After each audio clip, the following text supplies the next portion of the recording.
Mampu bayar biaya RS, Aldila Jelita tutup donasi Indra Bekti. Stri presenter Indra Bekti, Aldila Jelita, baru-baru ini mengabarkan terkait kondisi keuangannya. Sebelumnya, dia mengaku kesulitan memikirkan biaya rumah sakit sang suami yang terbilang cukup besar.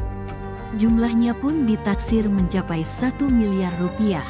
Karena penyakitnya cukup kritis, untuk mengklaim asuransi tersebut dibutuhkan waktu tunggu selama setahun. Sehingga, klaim asuransi yang diajukan istri Indra Bekti pun ditolak. Tak sanggup menanggung biaya sebesar itu, Dila kemudian memutuskan untuk menggalang dana demi menutup biaya administrasi sang suami. Kini, Dila memutuskan menutup donasi biaya pengobatan bagi suaminya. Bukan karena tidak tahan dengan hujatan warganet, Aldila Jelita berniat menutupnya karena dirasa sudah cukup. Dia merasa hasil dari penggalangan dana, tabungan dan penjualan aset sudah bisa untuk membayar biaya RS hingga Indra Bekti sembuh.